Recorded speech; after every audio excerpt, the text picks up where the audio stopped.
Muy bien, retomamos. Entonces nos habíamos quedado en la gráfica velocidad versus tiempo. En esta gráfica decíamos, trazada una recta tangente en el instante de interés, la pendiente de esa recta tangente representa aceleración. Lo propio hacemos para un punto genérico donde la velocidad es v, recta tangente, inclinación.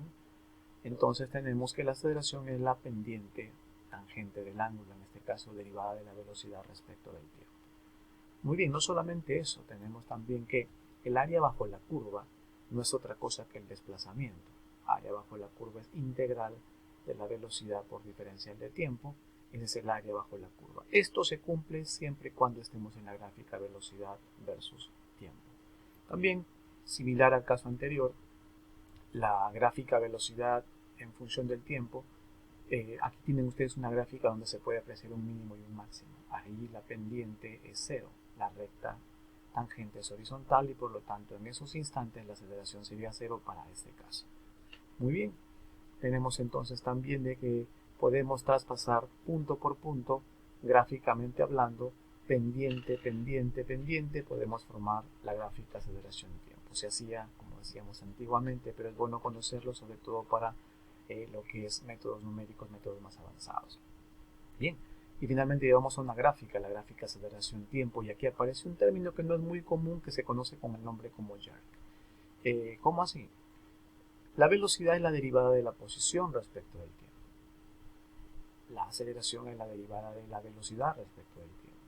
Y el jerk es la derivada de la aceleración respecto del tiempo. Una aplicación del jerk, por ejemplo, es en la industria automovilística. El jerk me mide el grado de confort, por ejemplo, de un pasajero cuando se construye un carro. Y similar tenemos aquí las tangentes, las rectas tangentes cuya pendiente me representa el jerk. ¿No? Igual, entonces, ¿qué tenemos en los puntos mínimos y máximos? El jerk sería 0.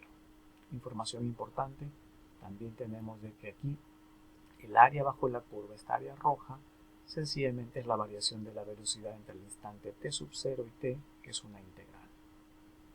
Bien. Cosas interesantes para recordar, que algunos a veces llegan a este punto y recién lo ven en la universidad. Miren, hablamos de dos casos especiales, el movimiento rectilíneo uniforme y el movimiento rectilíneo uniformemente variado, que es la siguiente diapositiva. Veámoslo con un ejemplo. Miren esto. Esta es la ecuación de posición versus el tiempo para el MRU. Esta es la ecuación de velocidad versus tiempo en el MRU, que es básicamente una constante porque no cambia. Y la aceleración, que es cero. Si tienen ustedes un ejemplo numérico, aquí justamente en un software hemos preparado esta ecuación. Posición igual a 7 más 4t. ¿Qué es 7? La ubicación inicial en este punto. ¿Qué es 4? 4 a mí me representa la pendiente. El ángulo alfa, ¿cómo se obtiene? Miren la relación. Pendiente igual tangente de alfa, velocidad o velocidad inicial que es constante, es 4 metros por segundo. 4 metros por segundo. Si quieren ustedes saber qué ángulo es este, lo único que hay que hacer es utilizar la función inversa, función trigonométrica inversa, arco tangente, tangente a la menos 1, y puedo hallar el ángulo. Además, la velocidad se mantiene constante, es 4 metros por segundo, y la aceleración, que es su derivada, 0 metros por segundo. Conclusión. Cada vez que usted esté frente a un MRU, estas tres esas tres gráficas van a funcionar. ¿Cómo así? En un MRU, la gráfica posición-tiempo siempre es una recta. En un movimiento rectilíneo uniforme, la ecuación de velocidad siempre me representa una línea horizontal correspondiente a la velocidad constante. Y la aceleración siempre está en cero, que es característica del MRU. Para el MRV algo similar, fíjese en este caso las ecuaciones. Siempre que haya un MRV va a haber una parábola, en este caso la curva azul, representada por esto. La gráfica velocidad-tiempo en un MRV va a ser una recta con cierta inclinación y la aceleración es una línea horizontal de valor constante. Un ejemplo numérico simple que hemos puesto acá es 5 más 8t más 1 medio 6. ¿Este 6 qué es? Este 6 me representa la aceleración. Este 8 que me representa la velocidad inicial. Este 8 nos representa la velocidad inicial. ¿Cómo así? Vamos viendo. En este punto, en este instante inicial, recta tangente, ángulo de inclinación. La pendiente inicial es la tangente de ese ángulo que representa la velocidad inicial, que es 8 metros por segundo. este 8 es este 8. Y obviamente este 8 que ven aquí es justamente el mismo. Es la velocidad inicial, que en este punto es 8 metros por segundo. Es decir, estas dos gráficas están relacionadas.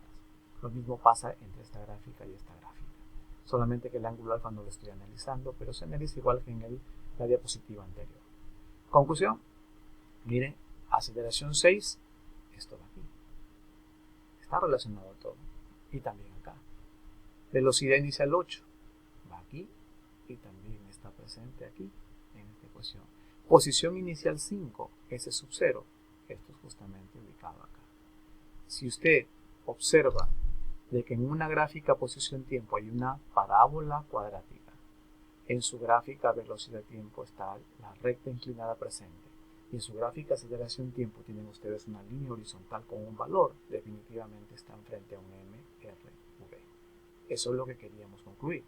¿Sí? ¿Se entiende, verdad? Y bueno, hay gráficas un poquito más complicadas. En este caso ya tendríamos nosotros aceleración versus posición. Dada la gráfica aceleración versus posición, quisiera yo hallar la gráfica velocidad versus posición. ¿Qué hago? Utilizo la ecuación, esta ecuación en diferencial, y procedo a la integración haciendo separación de términos. Miren esto, integro desde S sub 0 hasta S.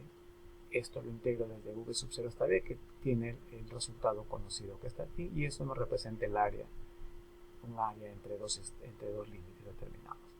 Muy bien. El único inconveniente de esta integración es que debe conocerse V sub 0. Si no, sencillamente no se puede hacer. Algo parecido, pero al revés ahora, dado V en función de S, velocidad en función de posición, quiero hallar aceleración en función de posición.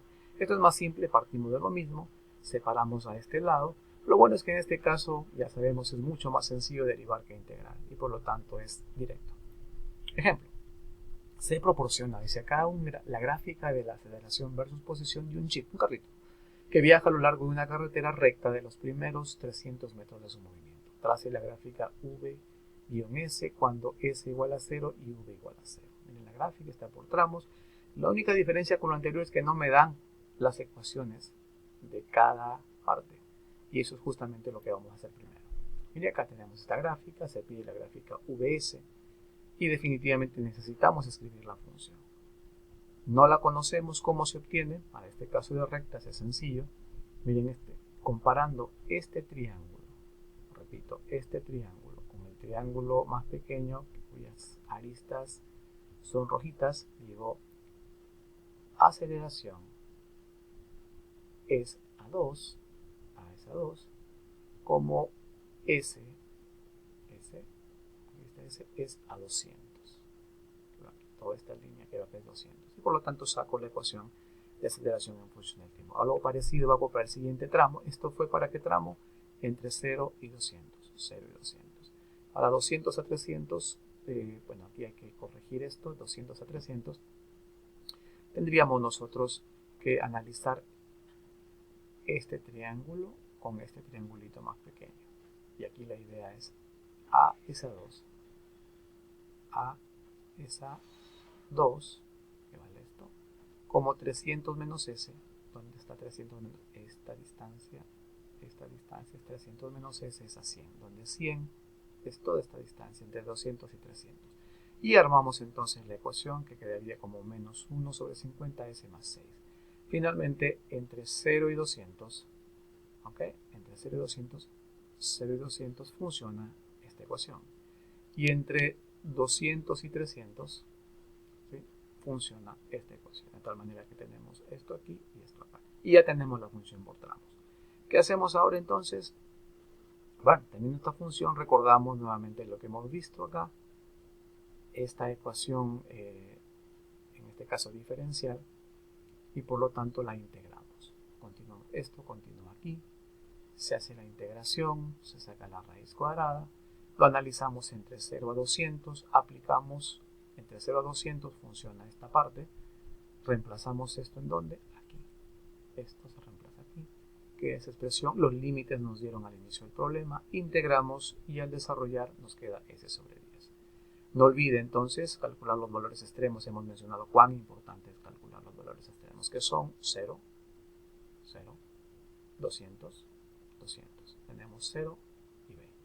Continuamos entonces ahora sí al siguiente tramo y se hace el proceso, ¿no? Sabemos que la función por tramos es esta, la ecuación de integración es esta, los límites están definidos 200, 300, la función está aquí. Reemplazamos, desarrollamos hasta el final, hasta encontrar la función y calcular nuevamente los valores extremos. Muy interesante, ¿no?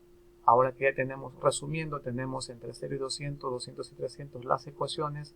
Habíamos iniciado con esto, terminamos con esta ecuación por tramos y finalmente la graficamos. Y allí entonces termina el problema. Ya tenemos la gráfica un poquito más interesante, claro que sí, pero seguimos subiendo el nivel. Esto debemos nosotros tomarle sentido y disfrutar de esta parte del curso. Muy bien, finalmente acá es un resumen más simpático de todo esto y la bibliografía. Nos vemos. Chao, chao.